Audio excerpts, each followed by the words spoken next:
কি করে করব বসবাস? সকাল থেকেই আমার হৃদয় জুড়ে প্রখর তৃষ্ণা, বুক পুড়ে যাচ্ছে অনবরত। ভাদ্রের জলধারা মুছতে ব্যর্থ হবে এই দাও দাও তেষ্টা জোড়াতে। বনপড়া সিংহলা হরিণের মতো অসহায় থাকাই দিগুনি নেকড়ের মতো খেকে ওঠে রোদ আমাকে ভাবছে কাবাব রূপে।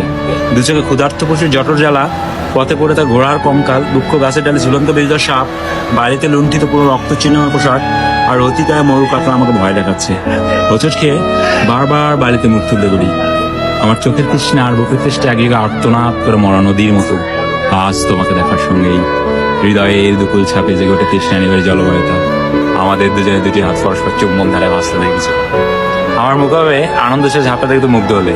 কয়েক মিনিট পরেই আমার মুখে বিষণ্ণতার উকিঝুঁকি দেখে তোমাকে স্পর্শ করে মন খারাপের নীলাভ আঙ্গুল।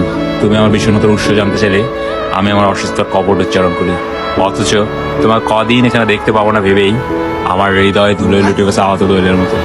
তোমাকে আবার দেখার জন্য নিরুপায় হয়ে আমাকে অপেক্ষা করতে হবে আরো 7 দিন। এই দীর্ঘ প্রতীক্ষার নিষ্করুণ ঘরে কি করে করব বসবাস?